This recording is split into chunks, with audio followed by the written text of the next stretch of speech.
नमस्कार, मैं आपके साथ अंजना और आप देख रहे हैं नेशन न्यूज, भारत देश का सर्वाधिक खबरों वाला चैनल, जो आपको निष्पक्ष और सच्ची खबरें सबसे पहले नेशन न्यूज पर आपको देखने को मिलती है।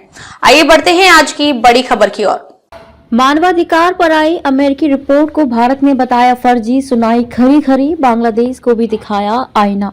विदेश राज्य मंत्री कीर्तिवर्धन सिंह ने राज्यसभा में एक प्रश्न के लिखित उत्तर में यूएस कांग्रेस रिसर्च सर्विस की रिपोर्ट को पक्षपाती बता दिया है। उन्होंने कहा कि सरकार विदेशी संस्थानों की आंतरिक रिपोर्टों का संज्ञान नहीं लेती है। वहीं बांग्लादेश में हिंदुओं पर हो रहे हमले को लेकर उन्होंने कहा कि सरकार बांग्लादेश में हिंदुओं और अन्य अल्पसंख्यकों के खिलाफ हिंसा की घटनाओं से चिंतित है। केंद्र सरकार ने गुरुवार को संसद में बताया कि सरकार अमेरिका सहित विभिन्न विदेशी संस्थाओं द्वारा भारत में मानवाधिकारों की स्थिति के बारे में समय समय पर जारी की गई रिपोर्टों से अवगत है। ऐसी रिपोर्ट्स अक्सर व्यक्तिपरक, गलत सूचना वाली और पक्षपातपूर्ण बताई जाती हैं। विदेश राज्य मंत्री कीर्तिवर्धन सिंह ने राज्यसभा में एक प्रश्न के लिखित उत्तर में ये बात कही। उनसे पूछा गया था कि क्या सरकार को हाल ही में I US Congress research service की रिपोर्ट के बारे में जानकारी है, जिसमें भारत के मानवाधिकार रिकॉर्ड विश्व रूप से धार्मिक स्वतंत्रता और सांप्रदायिक हिंसा के संबंध में चिंताओं को उजागर किया गया है।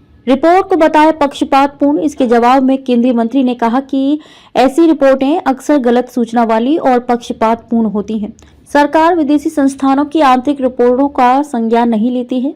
भारत एक जीवंत लोकतंत्र है, जिसका संविधान नागरिकों के मौलिक अधिकारों की गारंटी देता है। मजबूत न्यायपालिका और स्वतंत्र मीडिया इन अधिकारों का प्रयोग सुनिश्चित करता है।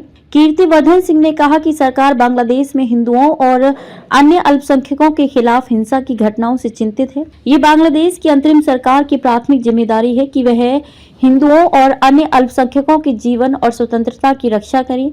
भारत बांग्लादेश में अल्पसंख्यकों से संबंधित स्थिति पर बारीकी से नजर रख रहा है। ढाका यात्रा के बाद टिप्पणी। केंद्रीय मंत्री की यह टिप्पणी विदेश सचिव विक्रम मिस्री के ढाका की यात्रा करने और अंतरिम सरकार के शीर्ष राजनीतिक अधिकारियों को इस मामले पर नई दिल्ली की चिंताओं से अवगत कराने के कुछ दिनों बाद आई है। कीर्तिवर्धन सिंह ने बताया कि भारत ने सजा याफ्ता कैदियों के स्थानांतरण पर 31 देशों के साथ द्विपक्षीय समझौतों पर हस्ताक्षर किए हैं।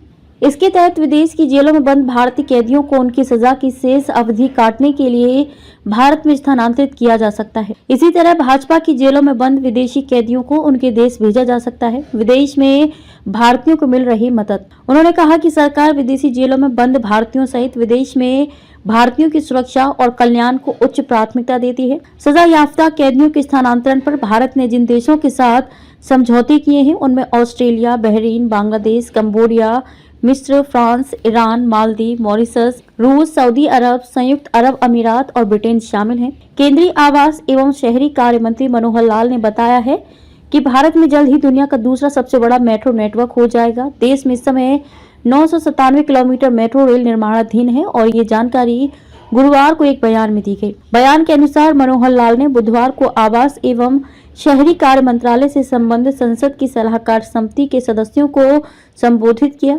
उन्होंने बताया कि सरकार पूरे देश में शहरी परिवहन नेटवर्क को मजबूत करने के लिए अथक प्रयास कर रही है। अब तक के लिए बस इतना ही। फिर मिलते हैं कैसे ही बड़ी खबर के साथ। तब तक के लिए नमस्कार और देखते रहिए नेशन न्यूज। ताजा अपडेट के लिए हमारे YouTube चैनल व Facebook पेज को लाइक, सब्सक्राइब जरूर करें। धन्यवाद।